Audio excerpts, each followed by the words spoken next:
are here, and I'm happy to introduce our first speaker for today. It's Ahmad from Ubisoft. Let's welcome him. Thank you. Thanks. We good? Yes, we are. Hello, everyone, and thank you for being here. My name is Ahmad Azatmar. I'm a user research project manager in Ubisoft Massive in Sweden. Today, what we're going to talk about is the question of what makes us play and what keeps us in the game, right?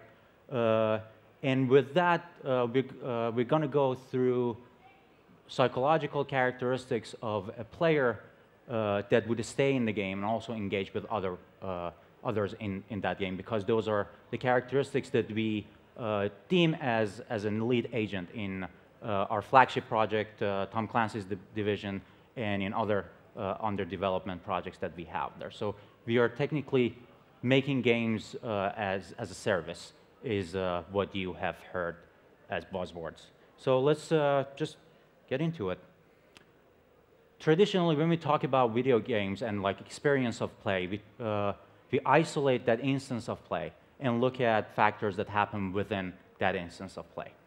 Let me give you some examples. We started in very elementary days trying to capture elements like fun and difficulty. They're very vague umbrella terms, and they're really difficult to pinpoint and say, this is what actually fun is.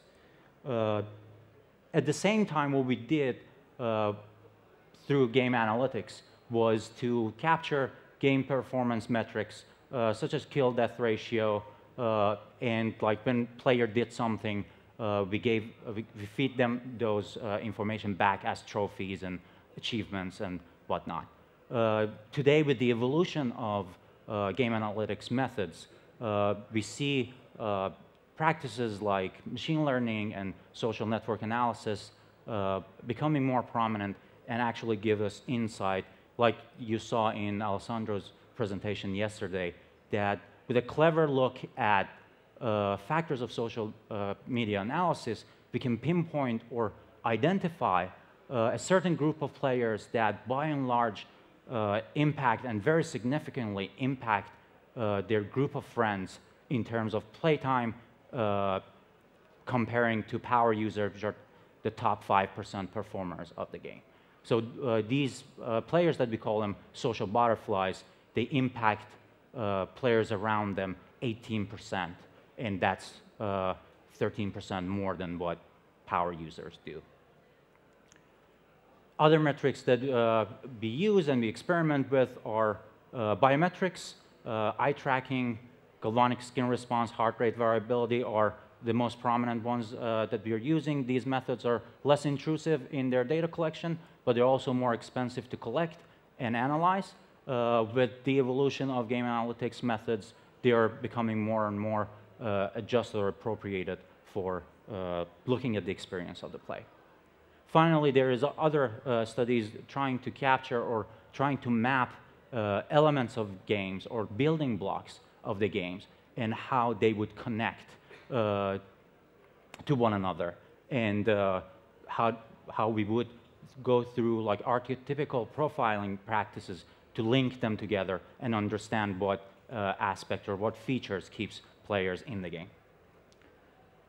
They usually, or they have been proven to not be that effective. One reason for archetypical tests is that these we are reacting to archetypical situations when they happen. So in any given situation, we would react differently when different stimulus happens. And then we are still using some development language to describe how games works or how games are categorized, or the taxonomy of player and games are still using the same language as they did in 80s and early 90s. So again, going back to that instance of play, we realized that those numbers don't add up to just look at that instance of play.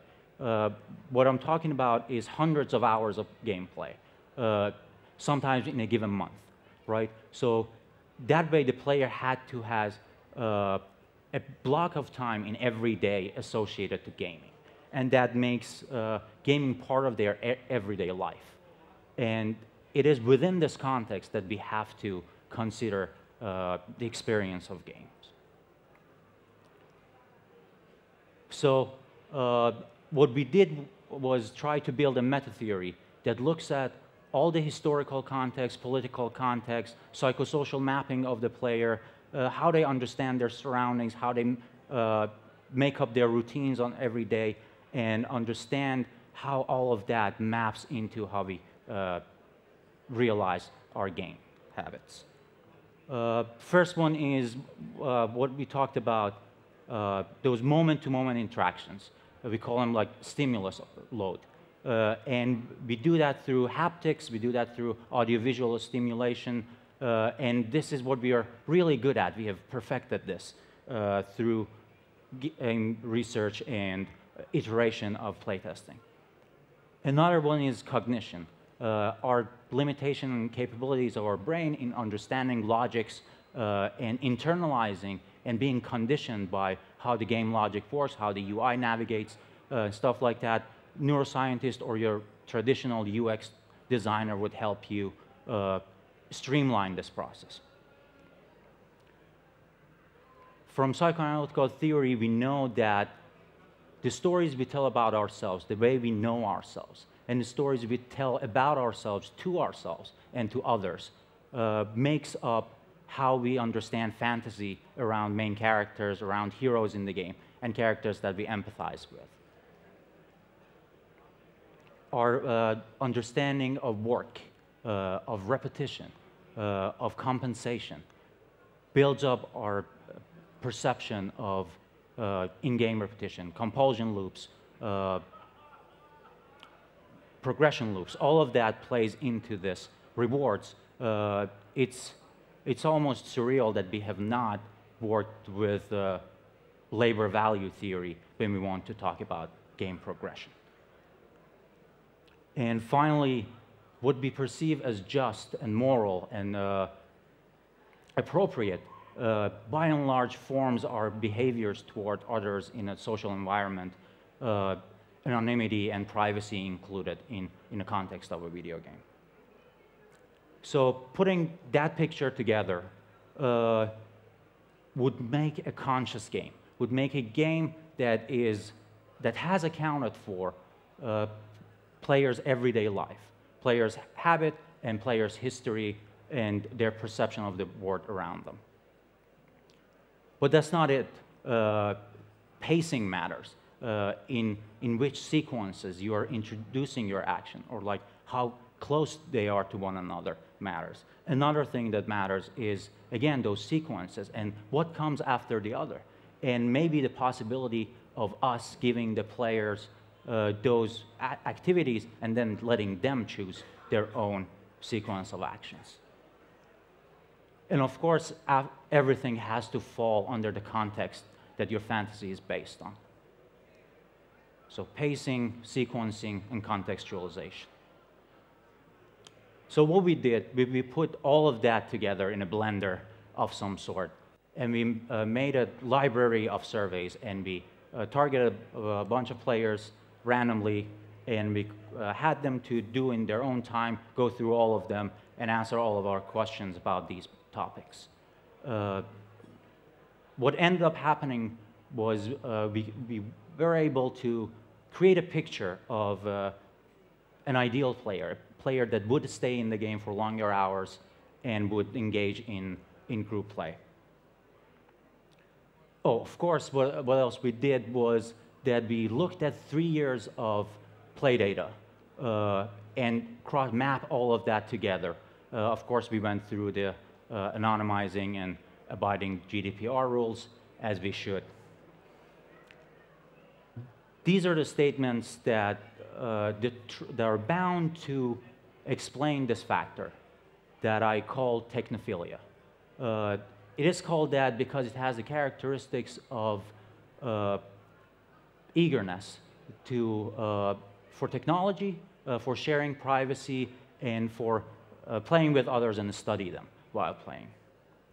But unfortunately, there's always a catch. That's not the whole picture. What happens in most of these game metrics, in most of these profiling practices, are that we are asking, they have a very positivist approach. They're asking a positive statement, and they're trying to make you answer that. But what helped us in this method was all these negative statements that you see. Let's take meeting people is not easy for me as an example. The positive version of it, meeting people is easy for me, cannot carry the same semantic load precisely because it's not about being self-conscious about yourself and also learning how social behavior works. Here it is, the player perceives that making new friends is easy for other people, and it's not easy for them, right? Or the other way around. So these negative statements were really the key for us to make this profiles happen. What I'm going to do next is to show you a couple of examples of how impactful these factors were.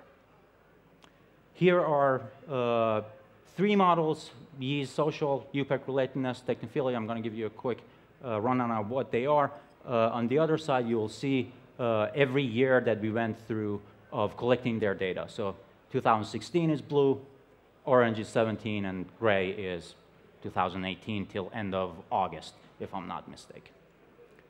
The first one is Yeast social. It's a very common way of classifying player motivation. It's again about game features or activities within the game. It's very game specific. What we showed here is it actually has some value in explaining playtimes over the past 3 years.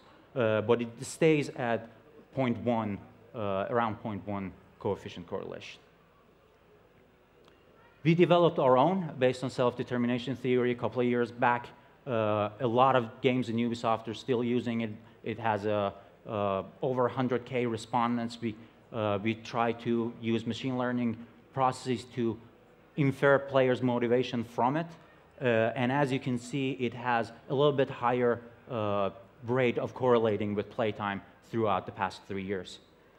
And the last one is technophilia. And as you can see, there is a huge jump here that if you're familiar with these practices, this is unheard of. We were shocked by seeing this, and I was hoping you would be too. And of course, it does explain group playtime as well to a little bit higher extent. As you can see, there's a jump of 12% with UPEC and 31% when we use technophilia as a factor. Now, that's all in well, but what do we get out of this? First, I want to emphasize the danger of positivism.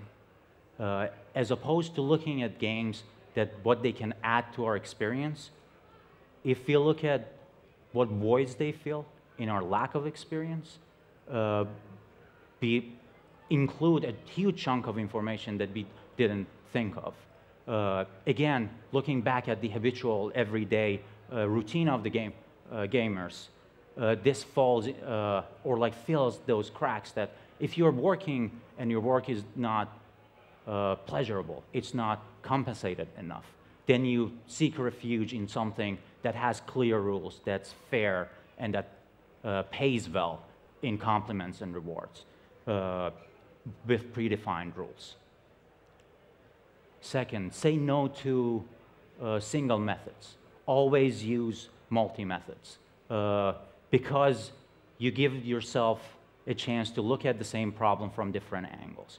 Those factors that I showed, they have overlaps, but none of them could explain playtime as well as a multi-method. This is also going back to problems of diversity and like how you incorporate different things in your game. It's not that you choose a method and put it in a predefined role. You have to bring that method or that person in and trust them to give you their own perspective. And finally, the question of, or the most important part is about language. The way we talk about our players, the way we think about our players. our players are evolving and should our language when we are talking about them, when we are talking about the player experience, when we are talking about what they're getting out of or why they're here. Which is funny because I got this hat that says "Proud Gamer," but only in Korean. What I'm going to show you is what a student of mine wrote in her master thesis after being exposed to this, basically. And you see how that paradigm shift in language changes in perceiving the player as what they really are. That does it for me. Thank you very much. Thanks a lot. Do we have any questions? I have a question. You know, there is a common argument between people who just come to the industry and even with those who already are about, is the game an art or a business or science? And I was just, you know, listening to you and thinking that for someone who hasn't worked on the games closely, this might seem that you are taking all the fun and you know, doing some researches, and you know, players might think, oh my God, what are they doing? Is that necessary? Is that about, you know, numbers and profiles? Exactly. What do you think about that? So our job mainly is to provide game designers with enough tools so they can perform their creativity with the knowledge and with the trust that if they perform it well or in these elements, with considering of these elements, then it could work. Because traditionally what I heard is 80% of game projects fail. And I'm sure that most of those people are very talented. But if you miss those elements, then there is no chance of winning. And within those elements, there is enough room for creativity. When you're talking about sequencing, I'm not dictating you to always use a killing action and then, you know, something else. I'm telling you that you just have to find your own sequence, right? And then just abide by these rules that are embedded within us. All right. Thank you. Hi. Hello. I have a question about when you talked about the pacing. You talked about giving the freedom to the player so he can choose his own pacing. Right. Okay. Is it that you can trust him, though, to take his pacing on his own hands? The more freedom will take from the narrative. That's an excellent question. And usually how we go about this is you have a collective of activities. Take GTA, for example, right? You have driving, you have shooting, you have yoga, right? And what you do as a game designer is you create a cocktail of activities, and then you present the player with them in the beginning of the game. It's like, okay, these are the opportunities or the ways you can mix and match these activities, right? And those usually go within the narrative, within like the first 10 to 15 hours of experience, right? And then afterwards, you make all of that available. It's like, now that you know how you can use this, go ahead and do it on your own. Because we trust that you would be in charge of your own stimulation regimen, right? Okay, one more question. Hi, thank you for the presentation. Just a question about the cognitive bias. How do you deal with that, and how dangerous can it be profiling players for like? What kind of cognitive bias are we talking here? Like the researchers' cognitive bias. Oh, well, yeah, the problems of transcendent happens. We are also sitting in a game development studio. We interact with game developers every day. It's part of our lives. They're our friends. You know, all of that might add to bias. That's why we are always checking our data with outside sources. One of them actually here. And they would let us know if you're mistaken, because we are open about how we collect data, how we do our analysis. We take it very academically. That's how we do it. All right. Okay, thank you very much Thank once you. again for your presentation, for coming. Thank you guys for coming for the first lecture of today. And we're going to continue in about 5 minutes with the presentation from Google.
Okay, we're ready to continue.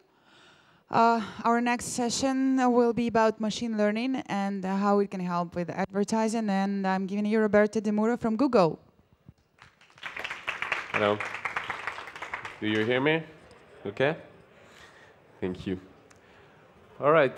So I'm going to start by presenting myself and say thank you to the organization for allowing me to be here today. So I'm Roberto De Muro. I work at Google in Dublin in our headquarters, and I'm App Gaming Partnership Manager. What does that mean? I'm not sure I know already, but it's that I'm working with the top developers, game developers in Europe, to help them to grow their business and also to make the most of their investment in user acquisition. All right? So I'm going to try during this hour together to explain you if machine learning does actually work for the advertising. And I don't want to kill the suspense, but the answer is yes. So we will see during the... Don't leave, please. I'm going to try to explain that and to get through that. So quickly, the agenda, sorry. I will go through the app industry landscape quickly, just to understand where we are situated at the moment, why we will use machine learning, what it is, and if we can use it, how to use it. All right? So I would like you to tell me what do you think this number represents. 150 times. I'm going to help you. It's a day. 150 times a day. What do you think it represents? Looking at the phone. Opening an app. So it's both together.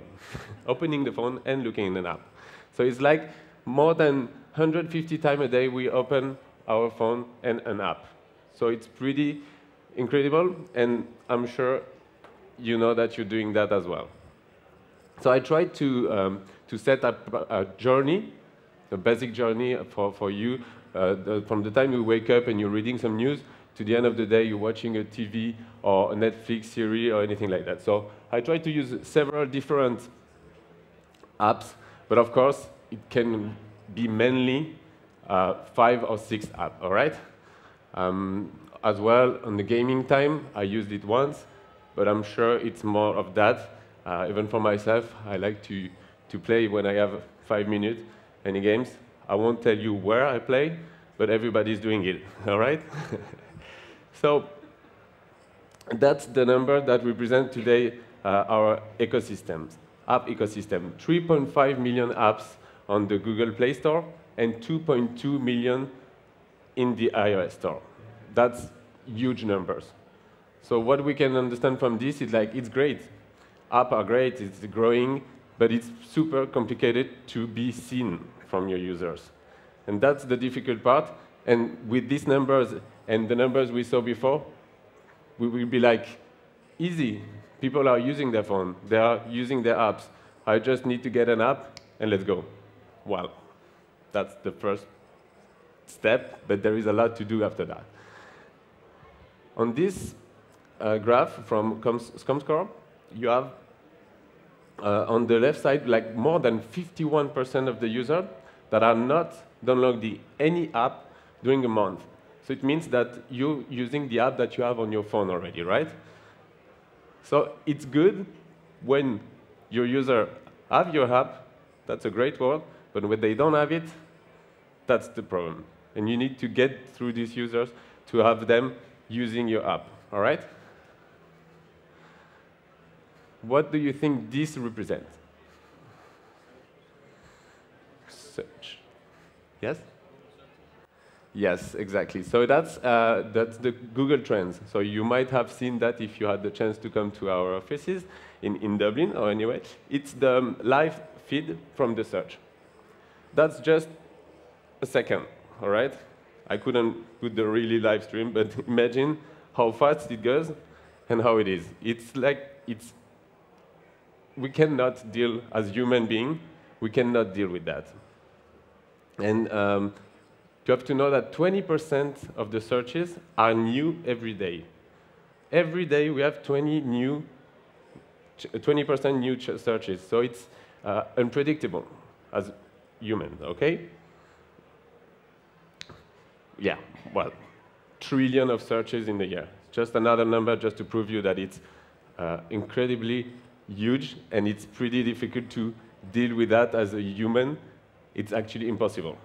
So there is no robot in the room, right? I don't want any problem with justice or something like that. So it is great that as human, we have all these tools and these machines that will help us to find this search and to use this data. And that's the machine learning. That's actually a screenshot that I just took like a few hours ago. I prepared the presentation way before, but I did it this morning. and this is the definition of machine learning. A field of artificial intelligence that uses statistical techniques to give computer system blah, blah, blah. All right. For me, it's too complicated. What I just understand is like part of artificial intelligence. Cool. That's what you need to understand. And I'm going to go through the machine learning, how we're going to use it, us as humans, to make the most of it. And that's how we at Google are using the machine learning. Machine learning will use these powers to continuously process over 300 million combinations, something that we saw before that we are not able to deal as a human or a team of humans because it's way too much. So we will help, we will go to the machine learning and ask her some help. 300 million combinations from the outside of the app and the inside of the app. Combination of all this data, trying to use the signals from user signals, and the user interaction and the value. For example, we can go for a user that is connected to the Wi-Fi, because our app is pretty heavy, and trying to show him the right ad when he's connected to the Wi-Fi, because he has already some huge, heavy app on the phone. That's one of the idea how to use the machine learning, all right? Now, I'm going to explain you our product that we created to use machine learning. Quick question, who knows about universal app campaigns? Can you raise your hands, please? All right.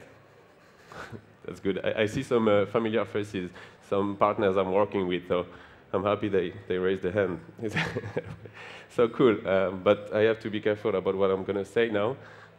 So we'll see later. So UAC, Universal App Campaign, it's the tool that I didn't, but Google create to make the most of your investment, to connect with the right user in the right mindset at the right moment. We're going to go through a little bit later. So how does it work? As you can see on the left side, we have the data part. That will be the human side. That we give bids, creatives, conversion. I'm going to go and deep dive into this later, because that's an important part of the machine learning. We give it this data, we give it to the machine learning, and the smart algorithm will do the job to distribute over our networks, our different inventories in the right mindset to the right users, all right? This is how it works. So we will show to these users these ads when they are on the Google Play Store, discovering, looking for some new app. We will be there to show them that we are present as well with our app. When they are searching on the Google search, when they are engaging with other apps, playing another game, or reading an article in your favorite app, we will try to show them some relevant ads. And when they are surfing the web, of course, in their favorite website, reading an article, or watching YouTube. YouTube is an important piece for the gaming side, because we know that a lot of people are directly related to gaming when they are watching video streaming of any kind of game, okay? That's a pretty important slide, because it's cool. Machine learning will help us to go for the best user we want. But what kind of user we want? All the user or the install, they are not the same. They are not equal. Sorry, that's life. It's like that. And what we want is to target the valuable one, the one that will bring us value. And we can see that here, over 100% of users or install, we will have only 17% that will represent 85% of the revenue.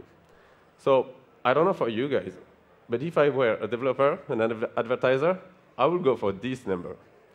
So it means that I will go for the 17% of these users. Of course, it's not going to be that easy. You can understand that over 100%, we want only 17%. So we will need to go for it and work harder for that. You're going to tell me, cool, machine learning does everything. What are we doing? What's our job? Well, I won't be here if it will be true. So machine learning doesn't work alone. It helps you to work. But we need to understand an important piece of this is that the machine cannot work without the human. All right? And that's why I asked before if I don't have a robot, because I'm going to say that machines just do basic stuff for the moment. Maybe in the future, they will be able to invent and judge just like us. So humans, we will invent, judge. We will have feelings, understand what we can do, what we should do for a user. We will build trust. We will do some tests. That's what we do in cooperation with the machine that will just execute and calculate what we ask him to do. All right? That's the same idea of this slide. On the left side, we have your KPIs, which are the human side. And on the right side, the Google powerful signals, which are the machine testing. So the KPIs, your analytics, your strategy is the best and the most that you should give to machine learning and our product to have the best. Then machine learning will help you to do the rest, which means reach user in the right mindset, in the right moment. As you can see here, we know all these signals. So we were talking about Wi-Fi before, if you have an heavy app, but it can be different. It can be just, at the end of the day, users that are usually, I don't know, streaming or watching a video on YouTube might be in a better mood, better mindset to download an app. So that's where we're going to try to show him the best relevant video comparison with what he has already on his phone. So he plays several word game, puzzle game, and he's watching a video about some games online or board games. That will be the best moment for the machine learning and us to show the ads to this guy to download our game. As I said, your insights are the most important. The idea is to work smarter, not more. So really, your KPIs will help to identify the user action that are really valuable for yourself. We can see on the right the basic KPIs, download. What we want is to reach user, getting users, download. You can see here currently they have 80K download, but we have this little star that will show us that our goal is to go up to 300K. The revenue, currently a user will bring us €1.50, but we want to reach this €3. That's a KPI. That's what we need to understand to find the right solution with the tool. And the engagement, the last one, would be currently a user spends 15 minutes in your game, but our goal, our KPI, will be to go up to 20, 25. Let's go for it. Then we have our KPIs, and that's the important part to understand and to set up to then use it into machine learning and our other tools. I put this slide again because I'm going to deep dive on the first step that I told you before, the data part. I'm going to go through the bids, the creatives, and the conversion. And I'm going to try to explain that, and I will spend some time on this because I think it's the most important to understand what we should do to get the most of it.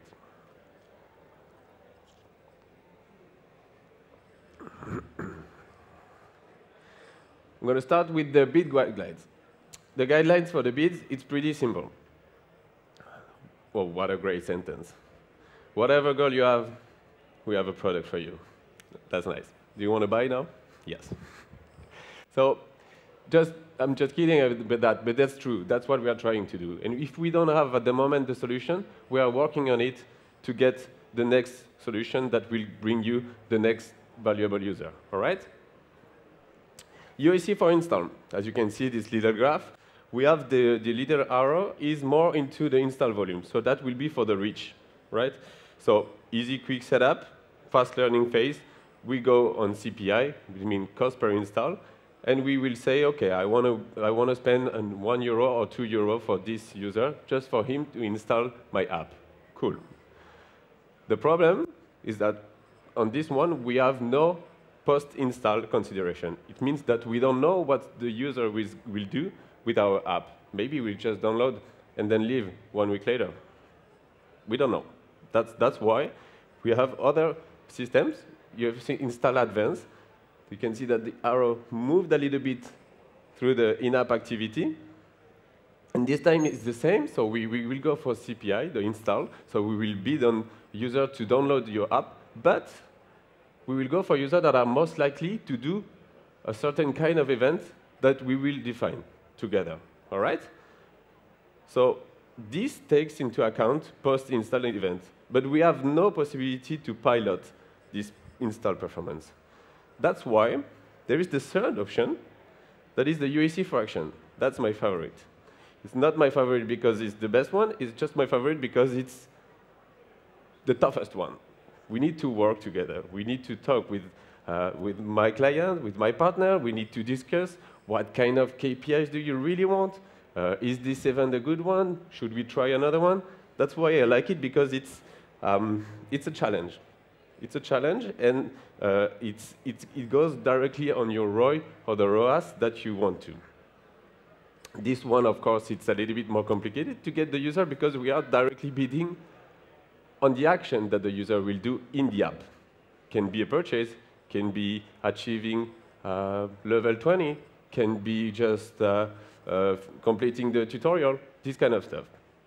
So we need to have data, more data, for the tool, the machine again, to understand and to get to the right users. This slide is pretty straightforward. Use the bid guidance tool that we have in UAC. I don't want to add anything more because that's the bid guidance. It's pretty handy. You go on AdWords, you Google Ads, sorry, changed recently. Google Ads, and you have all the bid guidance on this on the left side, on the right side, sorry. Now about the creatives. Creatives are honestly the most important. That's I'm gonna try to explain you all our creatives.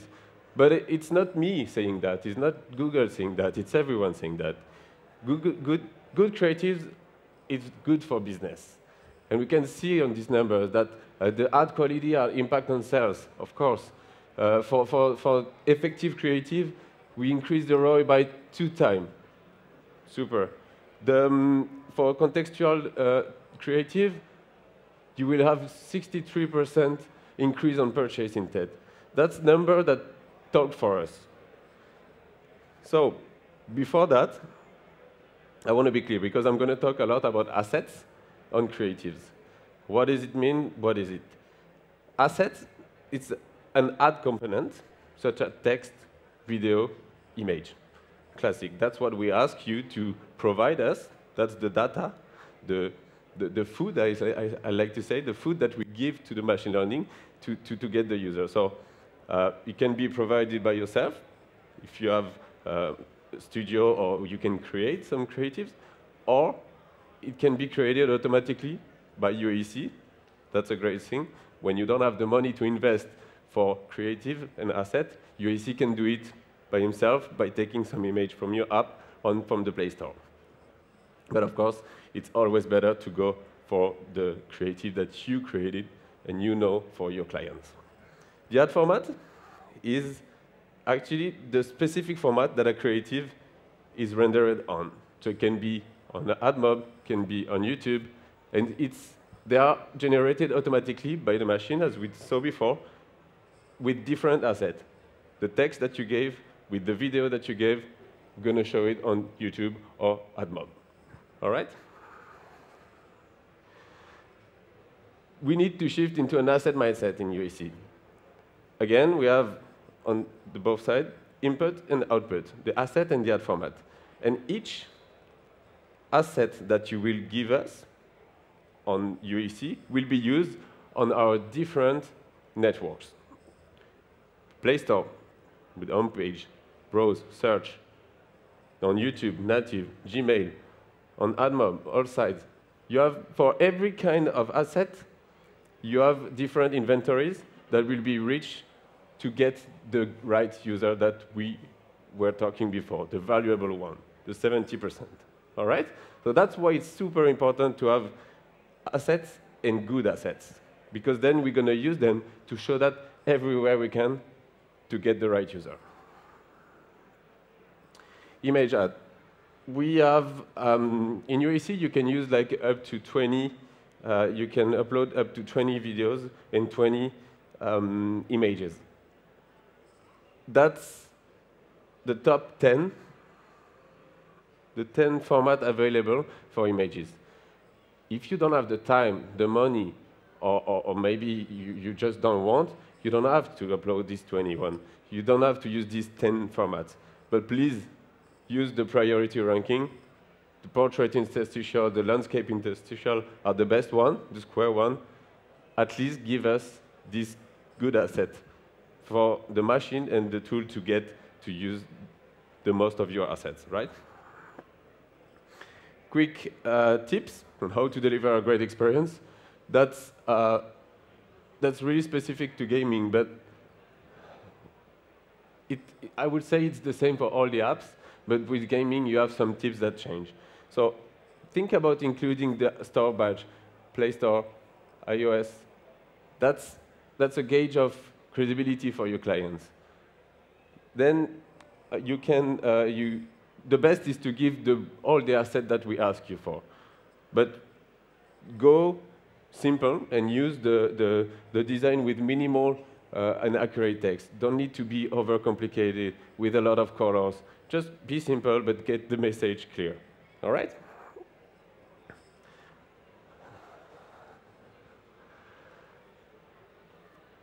Let's go now to the videos. Videos, we have 3 ad formats. Landscape, portrait, and square. Pretty simple. The idea is to go with the duration that you feel like it's good. And we will ask you to give us several ones, because it's going to be shown on different network inventories, as I said before. AdMod portrait, AdMod square, AdMod landscape, or YouTube. And what you want is to have different kind of format, so length as well, 10 seconds, 15 seconds, 20 seconds, 30 seconds, to reach different kind of user in different mindsets. We can see here that the several duration are pretty good and recommended, like the bumper, less than 7 seconds, 15 seconds or 30 seconds. Just to get the idea, again, how we use that, whatever you will give us, we will use it in the right format for the right user, as we saw before. Maybe when you're in your bed watching a video on YouTube, you don't want to see a 30-second or 2-minute video. But a 50-second, you will be more kind to, and maybe up to download your app. Some quick tips as well. So again, as I said, use all kind of aspect ratio, super important. Grab the attention in the first 2 seconds. That's super important. In gaming, we saw that when users click within the first quarter of the video, we have lower CPIs, and we have a better conversion rate. So that is important. Grab the attention in the first 2 seconds. You can use volume, of course, but keep in mind that some users might not use the sound of their phone. That's my case. Don't ask me why. I have always my phone on mute, so I'm not listening any of the video. So if there is no sound and no text, I won't get the message, and I will never download the app. So think about, you can add some music, you can add some voice, but think about the text as well. Different lengths I told you about, and you can add different creative things. So you don't have to do a 2-minute video with 5 people explaining how they play the game.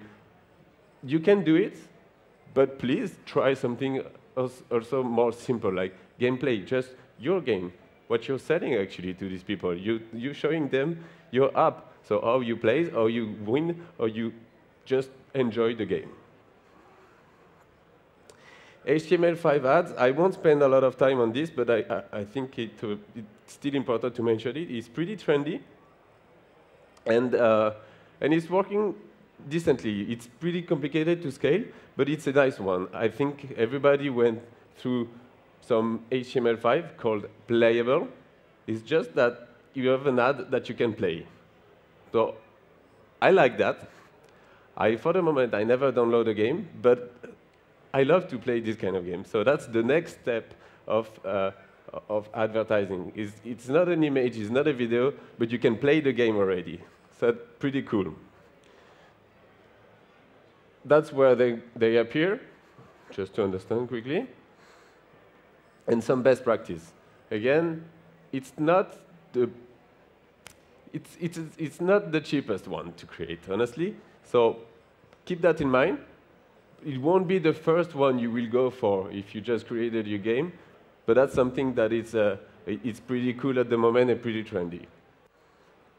Rewarded ads, that's the last one on the creative side. Rewarded ad is great. So it's just, they are automatically served on rewarded inventories, and they generate by themselves a custom end card. So that's pretty great because it's basically an ad that is shown, but because the user says that he wants to see this ad. So that's a great chance to show to the right user. They are willing to watch your ad to get some reward in the game, more coins, more gems, anything. So you have to be there with a great video when someone is telling you, OK, I'm ready to see your video, and maybe they will download it. So that's important to keep in mind and to create this 30-second rewarded ads. To finish on the creative, I will just explain you quickly that on UAC we have created this tool, this creative asset report, that will give you some insight about the assets. Conversion rate, cost per conversion, average cost per click, click-through rate, great. But the most important is the performance grouping. We heard you, where we are complaining about we don't know what's happening. People were saying, that's cool, we gave assets, machine learning is doing the job, what's going on? We create this tool to give you an idea on how your creatives are actually working. What is happening on the back end? And that's how I will tell you to use this asset reporting. You have the performance grouping, so it means that your creative are in 3 groups: best, good, low. You got the idea? The point is to get the best of the best and the goods, and to get rid of the low. You will always have these 3 groups because it's a comparison within your assets. So the idea is to replace the low with the same kind of the good one. So if you have a 15-second video with the green hero from your game, and you see that it's working pretty fine in comparison with a 30-second video with the blue hero. And then try to create another video with the green hero. Maybe it's this hero that people want to see and click on it. So try to replace these different assets. The same for the video, the images, sorry. If a format is working better than another, try to recreate the one that was working, change some creatives, and upload in the new one. You have up to 20 images and 20 videos, so you have space. But if you don't have space, replace the low and try to get the best of the best. All right?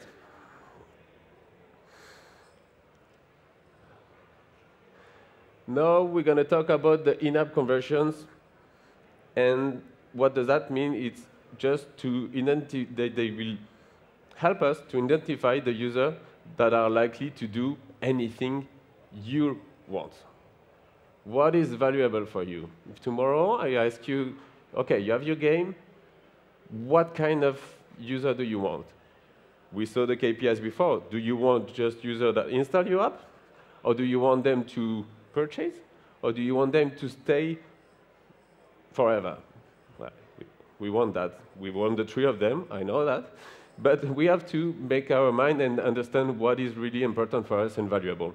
So maybe we want people that will finish the tutorial or achieve the level 20 because we saw that the level 20 is an important step in our game. Cool. Or maybe we just want them to buy because that's where the money is. So cool, let's go for it. Then I love this slide. I love this slide because it's pretty clear. Isn't it? No, not at all. But it is pretty clear when you think about it. I'm going to try to explain this. As I said, we have our KPIs, and we would like to find the right user, right? That we have pretty easily the user that will install your app.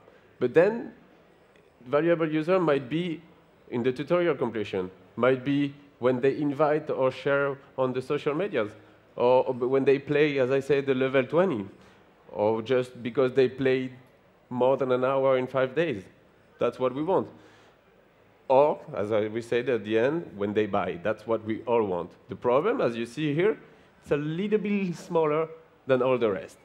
And of course, the buyers, I think it's between, I don't think, I know it, it's between 1%, 1 to 5% people that will purchase. So it's not that much. If you have more than 5%, perfect, keep it up. But it's not that easy to target these 1 to 5% people that will buy in your app. So the idea will be to go with other events. And to know that, we need to understand. You need to track. You need to know what kind of user will do what. So if I tell you, cool, you have over 100 installed today, you have only 2% that purchases. We cannot target this because we don't have enough information. We don't have enough data to make it happen all the time. So what we will do is go for another event before in the funnel. I'm going to ask you, what is important for you? If people plays for 2 hours, is it good? Yes.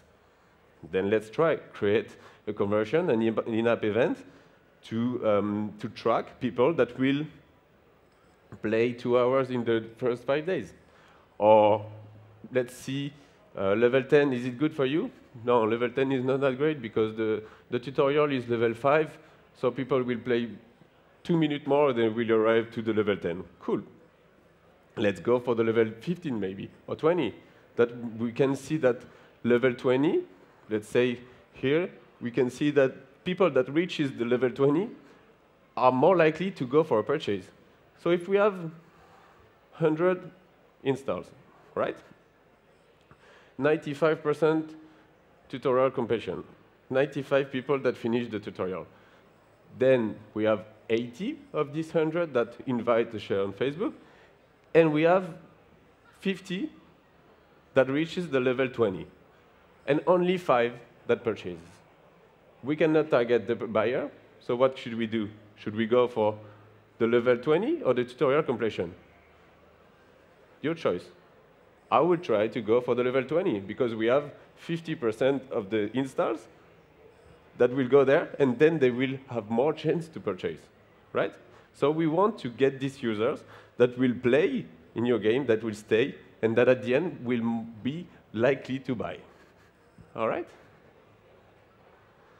That's why it's important. All this conversion rate and the number of days, it's important to track it and to work with either your BI team or yourself, or to check with all the tools that are available online to track all this app and to know your data. That's the most important. We saw it before. If you don't know your data, if you don't know what is important for you, machine learning cannot help you because we really need your insights. Sorry. The same idea. We have the funnel until the LTV. That's what we want. So when you decided for an event, to optimize on the UAC action that we were talking before, or the UAC install events, it's not just, let's go, I want to try the level 20. Please, give me some numbers. Let's try to understand what is the ratio between the install and the level 20 that you told me. If you have only 10% that goes to the level 20, there is no sense. We shouldn't go for it. And as well, it is interesting and important for your user experience. Because if you see that on level 10, you have 80% of the people, and on level 15, 10%. What happened? What happened between the level 10 and 15? Maybe something to change in your app. Maybe an event or notification to be sent to these people that achieve level 10, because you know that they might leave, or maybe it's too complicated. So that can be also interesting for you, your app creation and the user experience, to track everything and understand what kind of user your user are. All right? That's some examples of user action that are for gaming. Of course, this is not an absolute user action guide, so you do whatever you want, but that's what we've seen with our experience, what is working and what is important for people on gaming. If you go for dating app, the most important is not the tutorial setup, right? So for everyone, have different KPIs, different in-app action to track. So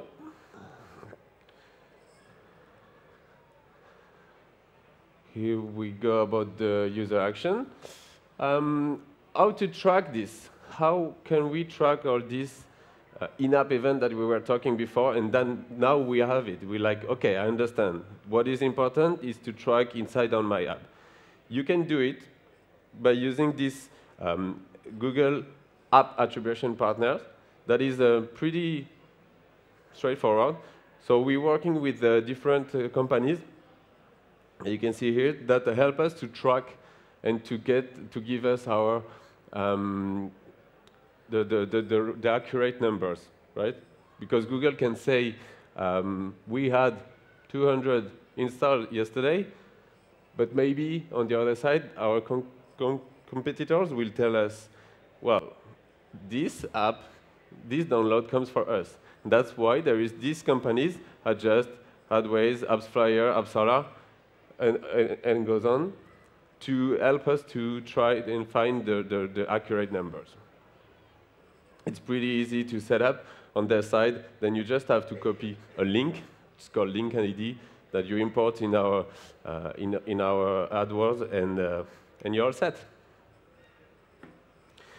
You can as well use Firebase. Google Analytics for Firebase is a pretty nice tool for developers. So it's something that Google tried to work on, to give a tool that will be app-only focused, and to give you the chance to create apps, but not just create apps, but good apps, great apps, that will bring you money and value. That's what we want, right? It's good to create an app, but if we cannot make money from it, it won't work. So you have all this party develop, you have the party grow, and the party earn. You can see this tool is pretty handy. Have a look. There is a great support online, and you can find some great insights to develop a great game, and to how to make money of it, and how to use it. Some quick case studies to show you that it's actually working with other clients, and not just me saying it. So we have Alien Dynamics that sees a 40% higher rate in retaining the user. You have here what they think about it and what they said. The goals were to drive high volume of install with high-value user again. They got it, thanks to us. Same for Pixonic, that increased their ROI by 33%. That's great numbers.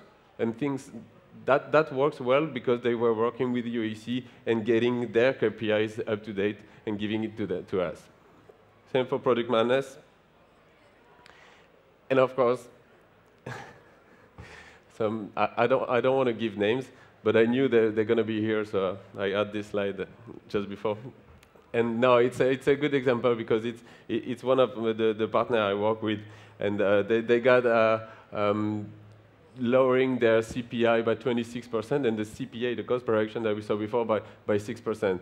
So just by creating, that's a great example because they were creating this with Firebase, the tool I just showed you before, by creating a user that will do some event in the first days after the installs. And it worked well, and it's still working well. I dare you to say that it's not. And no, it's great. It's great to see some good case studies and to show you that it's actually working and we should go for it. So to conclude, I will just recap that we are not doing magic, unfortunately. I like the idea. I like the meme as well. So it is a little bit of magic, but it is magic because you are giving us the right KPIs, the right data, the right tool to do analysis, to deep dive on what is it actually, and to really find the right user and the right solutions. So to answer does the machine learning really work for advertising? I think I gave you the answer before, but yes, it does work. It does work, and we're still working on it, and we're trying to make the best of it. And I think you have some numbers here, like 140% more conversion per dollar. Well, I guess it's just by 3 years that we launched UAC, and we have some great results, great numbers, and it's getting better all the time. So now, are we ready for the next years? Because the app ecosystem is not going to go down, and it's ready to grow. So you should be there and be ready for it. Thank you very much, guys. Thank you, Roberto. So if someone wants to ask a question, please raise your hand. But you dared someone, right? Speaking about if it works or not.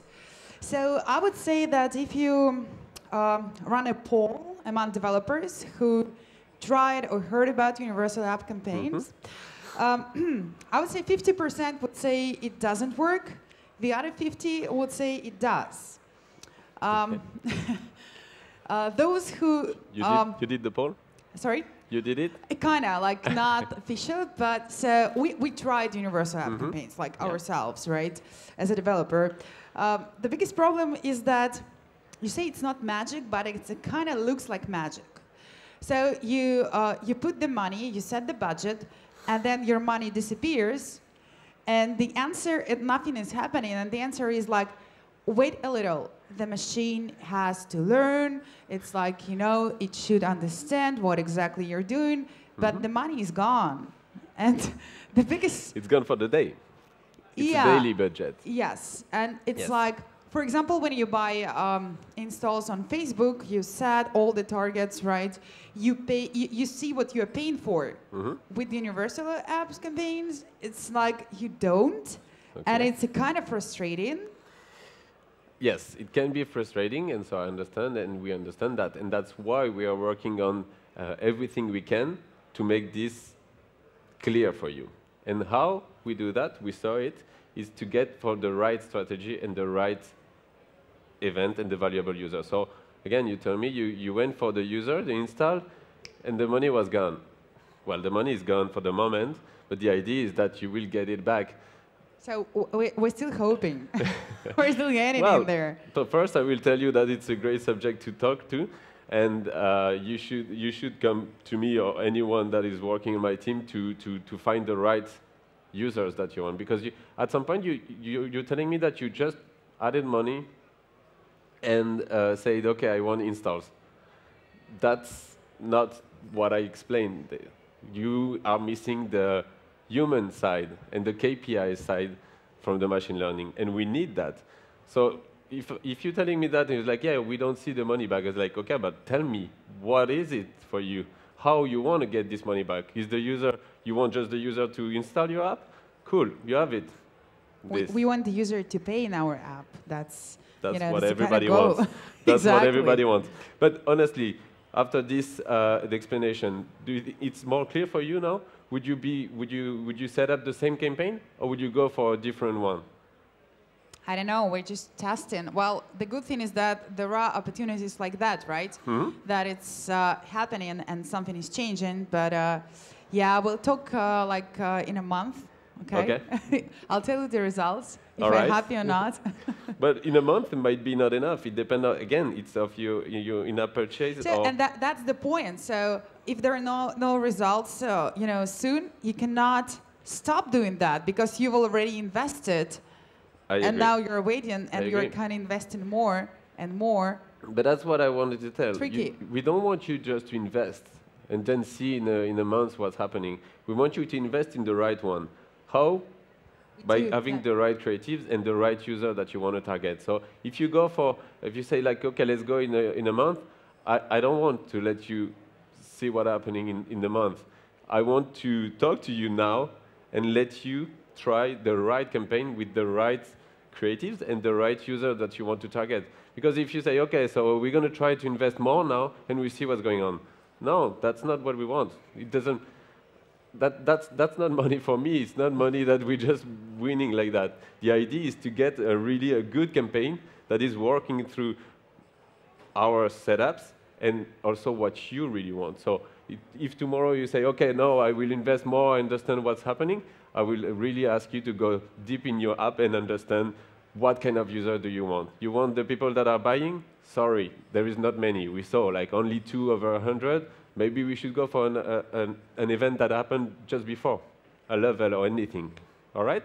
Okay. So that's I cannot give you the proper answer, but it's really something that you have to work with your account manager or yourself or your BI team to understand each step of your user in the app to get for the right one. Okay, thank you. Welcome. Do we have more questions? Okay, then thank you very much for your presentation. Thank you. If you have questions, you can come to Roberto and ask them personally. And we're going to continue in about 10 minutes. The presentation will be about games on blockchain. Pretty hot topic right now, so come back.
Okay, I think we are ready to continue with the next speaker in the next presentation. Vladimir Tomko, Blockchain Cuties. Well, our cutie speaker. Let's welcome you on stage. Can you hear me? Okay, hello everyone. My name is Vladimir Tomko. I'm the CEO and game producer of Blockchain Cuties. It's a game on blockchain that earns money in cryptocurrencies. And today we will speak about the current state of the crypto games market.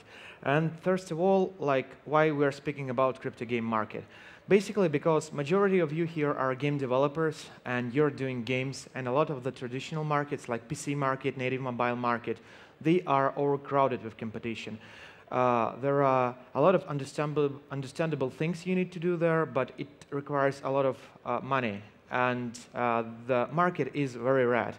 And if we're talking about blockchain game market, it's a bit different. There are not so many players there, especially experienced in creating games, and it still holds a very, very big growth potential, and it earns money a lot if we are comparing to a regular native mobile game. So a little bit about me.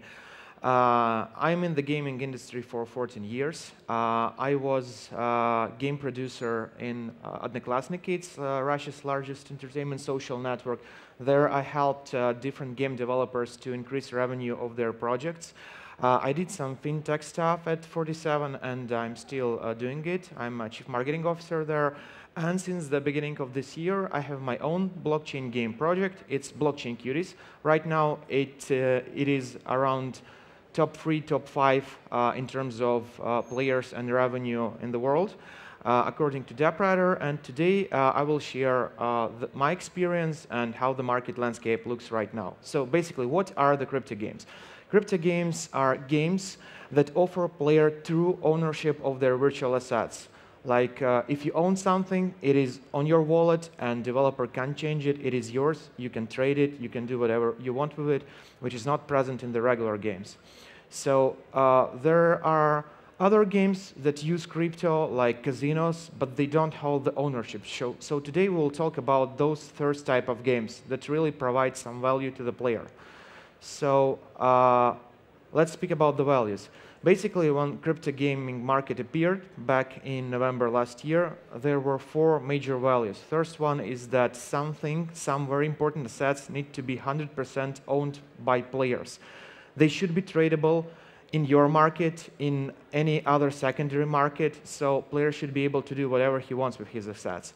The code should be transparent because it is done on blockchain and everything in blockchain can be checked. Basically, on Ethereum blockchain, there is such thing as smart contracts. It allows you to imply logic on those contracts and even game logics and store it on blockchain. So this was the third value, very important, because a lot of the early adopters were developers and they were able to read your code and understand whether you deceive them or not. And fourth, most important one is market demand for your game assets, because a lot of the players came there to not just play and receive emotions, but earn money, and they need to be sure that you have demand for what you're offering. So let's see how they age over time. It's almost 11 months since the creation of the market, and we see that 3 of 4 values stay true to this day, but code transparency becomes less and less important as new users come into play. Majority of them are not developers, they're not able to audit your code, so if you just behave trustworthy, do a lot of updates, speak with your community, it is okay even if majority of your code is not visible somewhere. So how it all started? It all started on the 2nd of June 2017 when CryptoPunks came out. It was a moderately popular game among crypto enthusiasts, but it scratched the surface of today's idea of crypto games. It had somewhere positive ROI, but at that time there weren't any payment solutions that could unify all the players. So everybody had to arrange transactions by speaking to each other. Well, it was a mess. But then, when such an instrument occurred called MetaMask, in November 2017, CryptoKitties came out. They did it all right. They took the cats. Everybody loves cats in the internet. They took the barter system, which is understandable to every person since the Stone Age, basically, and they've created a crypto collectible game. It was a highly high-quality product. It attracted huge virality, and it made the Ethereum blockchain network lag. and basically that what brought them a lot of media attention. Everybody wrote about them. They had huge traction. A lot of players poured in, and they were able to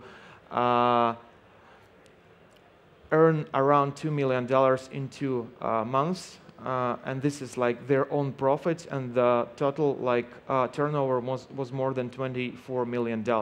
So basically they created a trend, created a market, and a lot of new players that wanted to repeat CryptoKitties' success jumped in. Majority of them were not from the gaming space. They didn't know how to create game. They just wanted to earn money. And that's why they've created a lot of copycats, poor quality products that were never destined to be great. And we'll talk about them in a minute. So right now, the market right now, we see around 1,600, more than 1,600 games on Ethereum network alone. And despite that, crypto market is very bearish at the moment. It dropped like 4 times in terms of Ethereum price since February. People are still jumping in and trying to create good quality products. So this amount of games has increased 154% since the beginning of June. Then Ethereum tried to solve a lot of scalability issues that it has, and they've invented few technologies, sharding and sidechains, and sharding is yet to come, but sidechains are available already. Sidechains are basically a small blockchains that communicate with the main network but are dedicated. For example, you can create a sidechains for all the games or for your specific game, and it will be more scalable to your purpose. That's why games on these blockchains, sidechains are starting to appear. There are not a whole lot of them, only around 14 on different sidechains, but they are already here, and this is very important. And another big player came into play like a month and a half ago. It's an EOS blockchain. It utilizes completely different philosophy to their games, and it is more scalable. It allows players to do transactions automatically because it asks for the rights to do so. It has its own problems, but right now everybody is thinking that this is going to be some kind of a remedy and the scalability question will be solved. And there is a Chinese blockchain called Neo. It did a big hackathon which lasted for almost whole summer, and a lot of games, more than 9 games were created during that, but 3 are playable at the moment and you can play them. Despite the fact that there are in total more than 1,600 games, only 25 of those earn money, because majority are copycats of the CryptoKitties and other games, and they don't know how to market the game right. It's a big issue. But people who know, they can earn money. And by earning money, I take as 10 plus Ether per month. Basically, this is enough to sustain at least 1 developer and make at least some updates and allow players to play your game. So let's speak about popular business models in the world of crypto games at the moment. The first one, most popular, is pre-sale. Basically, it is when you don't have a game yet, you have some graphics, you tell people that the game will be very, very good, you promise this, and this, and then you try to sell something which is not yet existent, like assets on a very high discount. And the thing is here that when the game is not yet released, people can't critically acclaim whether it's a good product or a bad. And if you promise something big and grand, they can just think in their minds that this game is going to be very, very good, buy this idea and pay you money for that. And on pre-sales, games make a lot of money. Good examples are God on Chain, MLB Crypto, War Riders, Axie. Axie made 900 Ether during April, I believe, or March, and God Unchained earned more than $1 million just by the pre-sale alone, and the game is not yet released. The second popular model is launch a game and make money over it. It's basically a free-to-play model. You create a game, you do some monetization tools, mechanics, and pour in the traffic, look how it performs, tune up the metrics, and people start to play, community starting to engage, and you start to earn money. Good examples are CryptoKitties, Blockchain Cuties, EOS Knights, and 0x Universe. Another popular business model right now is casino games, because they don't have to be true blockchain games. You basically have to accept crypto. It is a plus if you store something on blockchain and people can check that your mechanics aren't deceiving them, that everything is fair, but some of them do that, some of them don't. Now, less popular business models. I believe majority of you heard about crypto during the last year when there was a boom of ICOs. People raised like hundreds of millions of dollars. This scene right now is completely different. ICO fundraising potential dropped like 89%, and people do not trust those like as they did anymore. And this also affected the games, because previously doing an ICO for a game was an okay thing. What you did is you created your own token, usually your C20 standard one, which would serve as a hard currency in your game. You did a pre-sale with high discounts. People bought that knowing that when the game will appear, they will have like a lot more currency than anybody else, and they could sell it on different exchanges, at least decentralized ones. Now people don't believe it, and there was a very, very big product in crypto space called Parsec Frontiers. Basically, it's like EVE Online, big space MMO. And they did a first round of ICO. It was successful. They raised, I believe, around 6 million or less. I don't remember correctly. But they did a second round, and they failed, basically. Then they returned the funds that they were gathering. The company was bought by another company. Parsec Frontiers, as a division, was separated into another project, and now it's basically not under development. So ICO is not a good idea if you try to do your game right now. Then tokenization of existing game content. We thought it is going to be like a big, big thing, because basically it allows your game, which is not into crypto at all, to tokenize some important assets, put them on blockchain, add some history interactions to that, and voila, you have a blockchain game. And the first game and the only basic example that is there on the market is Reality Clash. It's an AR shooter that puts the weapons on the blockchain and holds history. For example, if you like have a phone, give it to, I don't know, Arnold Schwarzenegger, he shoots somebody with this phone, and if this is written to blockchain, then this asset increases in value. So this is how it works. And let's speak about blockchains, the landscape. Despite the fact that Ethereum has a lot of issues, majority of games are still being developed on Ethereum, not on side chains with bad scalability, but still on Ethereum. And the default de facto standard is ERC-721 tokens.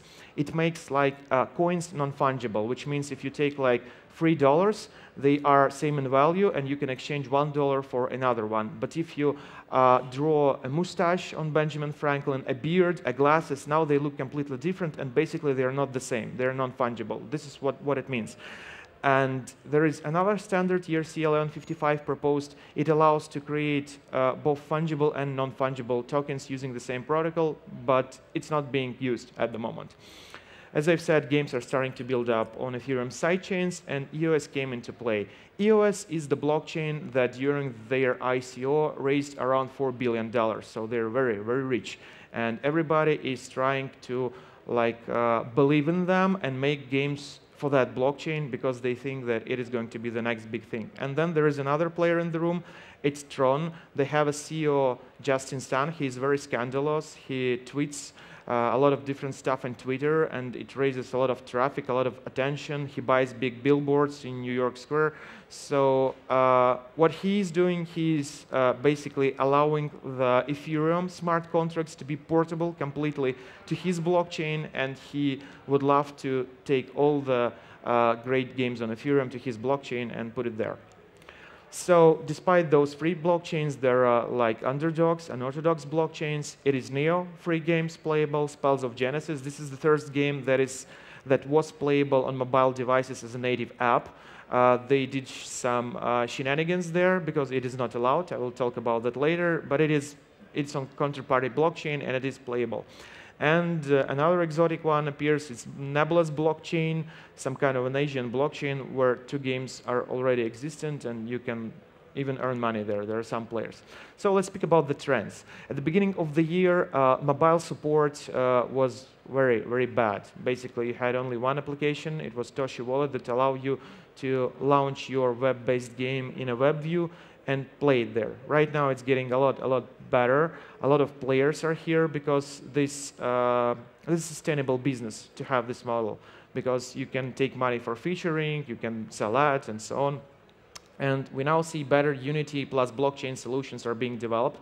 And this means that more and more complex game will be on the market very soon. And even Opera is working on its own built-in crypto wallet in their Android version of the browser. It is available in beta already. So another big trend is that bear market, everything is dropping down right now. So a lot of people lost a lot of crypto that jumped in during the hype, but it doesn't scare game developers. They continue to enter the market, to create games, to touch everything, see how it works, and this is good. And raw crypto collectibles like CryptoKitties that are more like painting auctions than a game in reality are now getting changed by more complex games with more complex mechanics like green-style RPGs, games with at least some kind of combat mechanics, and this is good. Then crypto games are being launched on app stores despite their policies. And what their policies imply is that you need to use their payment methods so they can take 30% cut of all the money, all the revenue, their share, and they also do a refund. If somebody doesn't like something, they can do that. In crypto, it is impossible, and that's why they don't like that. And if we're not even considering the anti-money laundering policies, just this thing alone doesn't allow them to work with crypto. So it's not allowed to put them on App Store, on Google Play, on Amazon, on Steam, but people are starting to do that while they're under the radar, because there is big traffic there. Then CryptoKitties, the game that created the market, was dethroned from the first place. It happened before, but usually for 1-2 days, and right now they're not like on the first place for weeks. So this is something big. Successor games are getting better. And hot potato games are getting away. Hot potato games is basically a game where you don't own an asset, but you buy a contract for it, and anybody can rebuy it from you, but paying more, at least 1.5% more, maybe like 8% more. And what was the idea of the game is that a lot of professional traders from the crypto space poured in, started to pump the market with money, rebuy those assets from each other. It attracted additional players that, wow, I can earn a lot of money here. I need to go there and buy something for 20 grand. He does, then a trader rebuys it from them. He rebuys it back, and at some points all the traders short their positions and leave the game, and a lot of players are left with something that has no value because they pump the market. And those types of games were popular in March, in April. Right now they're totally gone. The market is entering a stage where platforms starting to emerge. BitGuild, those are art squared games, big in China. It's a publisher. They're basically the only people here who have like experience in platform building. They've released their platform and it's launched and operational. They have some traffic. I suggest you go there if you plan to do a good game. But besides them, there are Xaya, Fair Games, and the Abyss. Abyss is basically a Steam on blockchain. It's not for the true crypto games, but it is a platform anyways. And the very important trend is that big crypto space traders who earn millions of dollars every month are starting to enter the market. Coinbase invested in OpenSea. It's a non-fungible token trading platform. In Fuel Games, it's a God Unchained developer, basically the most hyped game at the moment in terms of visual graphics. In Horizon Games, it's another crypto games developer, and their startup Toshi Wallet, which basically created the mobile market for the crypto games, is now being renamed to Coinbase Wallet and is a part of the Coinbase application family. And another giant, Binance, acquired Trust Wallet in July this year. And this is not it. Phone makers are jumping into the market as well. HTC is launching their phone Exodus. They plan to launch it like somewhere late this year. And Siren Labs, an Israeli-based security company that previously done 50 grand phones for different governments, big businessmen, is now doing the first on the world blockchain phone with cold storage wallet, which is not connected to Android, and they plan to release it, I believe, in Barcelona next month, 29th or something like that. And HTC has a software wallet. Phone from Siren Labs has a cold wallet. So common features. No refunds, all the games are not refundable. Socialization is still very, very poor. It happens in Discord and Telegram. Game mechanics variety is still very poor, but getting better. Basically, they all include breeding, collecting, buying and selling mechanics, and now we see automated fights, tournaments, and some kind of server-wide events. And retention is not fund-driven, but profit-driven. So it means that people return on the next day to earn more money. And this is something completely new to the regular gaming market. This is a very important slide. Paying users in every crypto game are 100%, because you can't pay this game if you don't pay money. So even if you have 100 users, you can earn a lot of money just from that 100 users if they're loyal to you. Audience. This is something like, there are some new things here because it was majority of the audience was desktop users. But when EOS blockchain appeared, and EOS Knights is the top grossing game, it is available on as a separately downloadable APK file for Android, and it is available in the store. It has more than 1,000 installs on the store, and who knows how many APK files were downloaded. So basically, a lot of users who play on EOS are using the mobile, and they are from Korea. So the portrait of the audience basically are cryptocurrency enthusiasts, ICO investors, and traders, people who come from the finance world, and they are mostly males, 25-40, and the core audience segment is 27-34. And the geography is pretty distributed. You have players from all around the world, but the leading countries are United States, China, Russia, and Brazil. And the EOS audience is probably the most hardcore one because of the entry barrier. You have to do a lot of stuff in order to make an EOS wallet and put EOS cryptocurrency to it. For me, it took more than an hour and a half. And people who are not into blockchain, it could take days. Okay, so the real audience outreach right now is around 72 people. Maybe a little bit less. Those are the wallets that store NFT tokens on different blockchains, and they all pay money. The estimated peak daily active users in the top game was around 14,000 people in CryptoKitties in December and 1,837 in EOS earlier this month. So average top DAO for a game is around 60 users for the first place on Ethereum game, and it has declined since May and since June. And for EOS, it's around 1,600 users. So why such small DAO numbers are normal? Well, basically because they pay a lot. CryptoKitties' average sale price is $58+. It's like an average person, whoever plays the game. And if the game is new, it's been just released, the monthly RPPU average is around like from $60 to $100. It's a norm. A lot of the games earn more. Then there are crypto whales, people who've mined cryptocurrency before or just good traders. They have enormous amount of money and they can spend everything in your game if you can provide anything like they can spend into. So there were people who spent it more than $100,000 buying one asset in CryptoKitties. Even bigger numbers were available, and basically that made all the cash, all the grossing stuff for a month for those developers. So there are those whales, you need to hunt them. And there are no maximum price points for single transactions set by Apple and Google. You can make something like $1 million, and basically there will be a person in the world who would buy it from you if you're able to sell it, and no refunds. So let's speak about problems and opportunities. Problems, well, App Store policies regarding payments prohibit those type of games being launched in App Stores. And like this is something we're all very sorry about, because majority of you here are like people who know how to market applications, and this doesn't work here at all.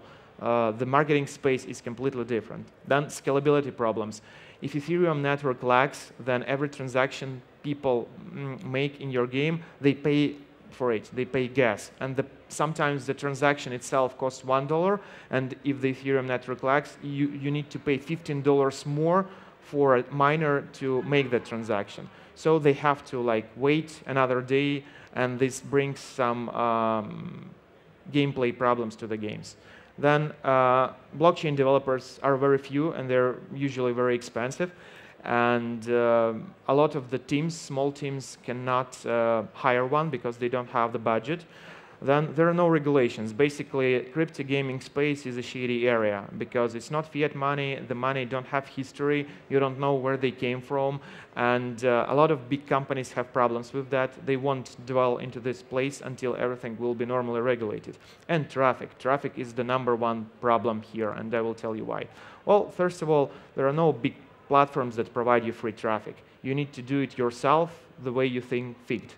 There are some kind of listing aggregator services like Gamunculus, DappRadar, State of the Dapps. Basically, they list your game. They try to track some of the metrics. They have a tops there. A lot of people check these resources, and you receive some kind of organic traffic from that. You should definitely go everywhere, like in terms of those listings. Your game should be published everywhere just to receive those tiers of traffic. And then there is Build Guild. It's a first platform. It appeared very, very recently. They have traffic, not so big, but they're professionals, and you should definitely try to launch your game there, but they're picky. They don't launch every game.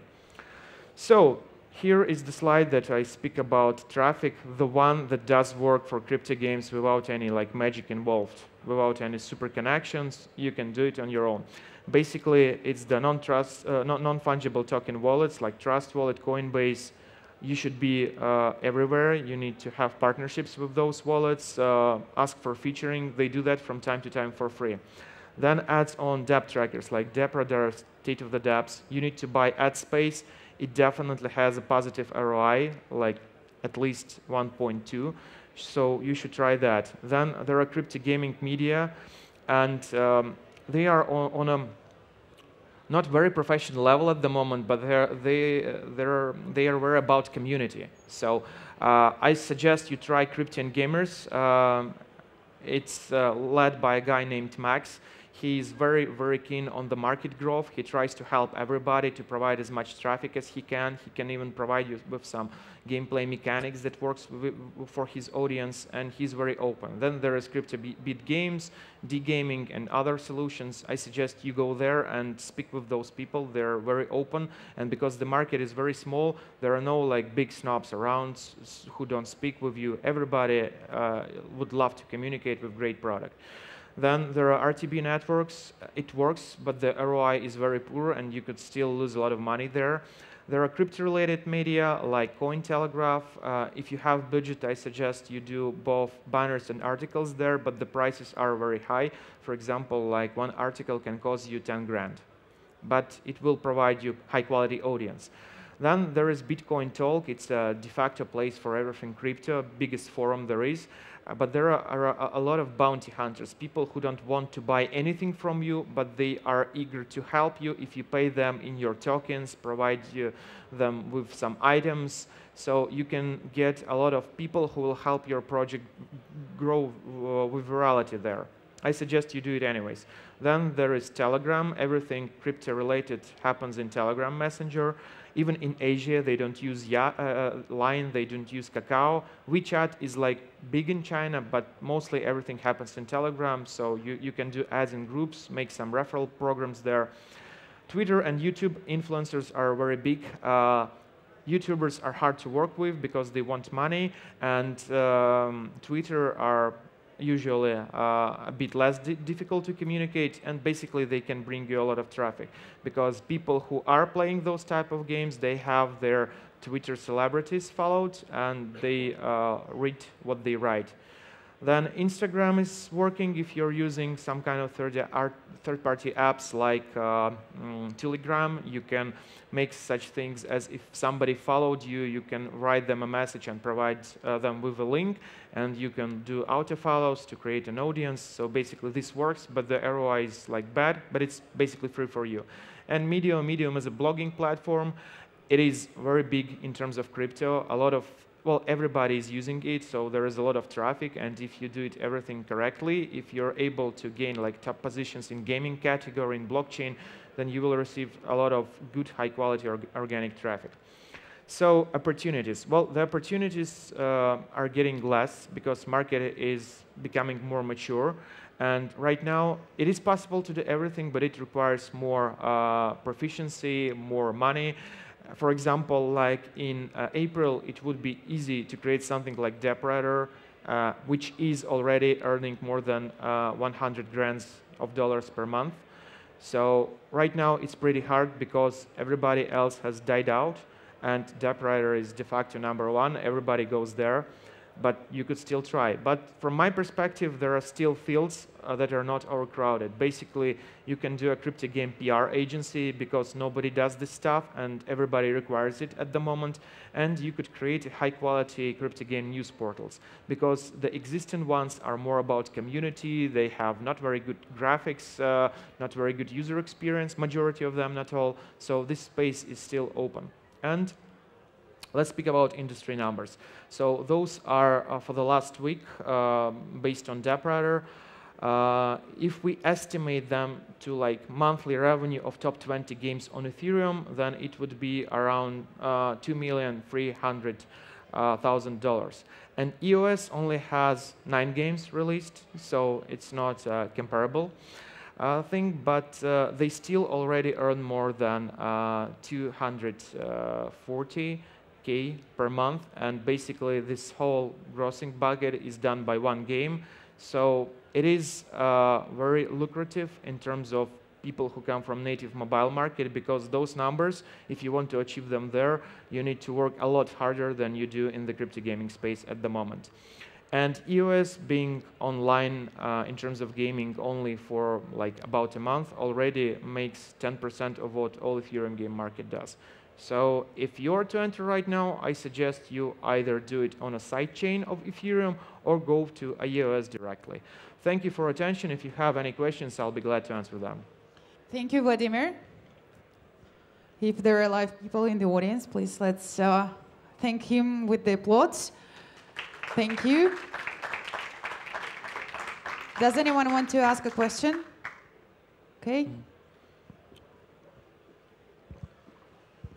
Hi, Vladimir. Thank you for coming over and giving us this amazing presentation. I want to ask you, what do you think the effect will be on this market if the crypto continues to drop in terms of currency rates? Well, if we imagine a situation where it like really drops for no particular reason, and there is no reason to do that forever, then this market probably would become less and less interesting for everybody and people would leave it. But the games, the crypto games, bring the value that no other games bring. For example, if you're 12 and you have like a wallet or somebody has gifted you like, say, a CryptoKitty and you make money over it, you can already earn money by doing that. This CryptoKitty belongs to you. The developer can't change it, it can't take away. And this is very important because you as a market participant became equal to the developer. You have equal rights, developer don't take anything from you, you don't rent content from him, you buy it. And this is like, it brings the games to a completely different level. If you, like majority of you watched Ready Player One by Steven Spielberg earlier this like spring, basically there he shows the world of VR and crypto gaming combined, when players are getting rich just by playing the games. And this is what crypto brings, and this is what was absent before. Everybody who tried it, touched it, understand that it brings enormous value. And even if like cryptocurrency market will be dropping down, blockchain is not cryptocurrencies. It is combined, it is out of that space, but it can be utilized in a different way while still providing this ownership value. All right. More questions? Do you think it will ever become a mass market? Yes, I do. I believe it will be very, very big in 2 years' time, and in 5 years' time, a lot of big players like Ubisoft, Supercell, Electronic Arts will start to dive into the market, buying different companies who've established themselves in the crypto space. Because regulations are coming, Bitcoin ETF was already delayed 3 times. They can't delay it another time in February. If they will accept it, and they probably will, because there are no reason to do so, it would start a bull's market again, because when when gold went on ETF, it rose like 4 times. And besides that, all the information space about crypto and stuff it does is like being pretty positive despite the bear market. The only bad news is that Visa and MasterCard increase the not the cashback, like the refund time period from 2 years to 3 years for crypto because it's risky for them. This is very bad, but despite that, all the news around the crypto are pretty positive right now. All right. And we've seen that like several times before. We've seen that in 2013, in 2014, and all the crypto world is evolving in waves, basically. So it's a rise, then it goes down. Right now, we're just on the down race, but there's going to be another spike, and somebody is going to make a lot of money out of that. Vladimir, thank you for your presentation. Thank you. First of all, right now in traditional gaming, we see a transition to in-game currencies and monetization and micropayments, which you can also see with the cryptocurrency sort of moving towards that from a different direction. So first of all, do you see those two merging at some point? And second of all, for traditional payments in games, what would be the advantage of crypto versus regular currency and buying an in-game currency like points and what have you? Well, the virtual currency, I'll start from the second part of the question. The virtual currencies in a regular free-to-play games are basically belonging to the developer totally. He controls the emission. There is no market for them except the one in the game.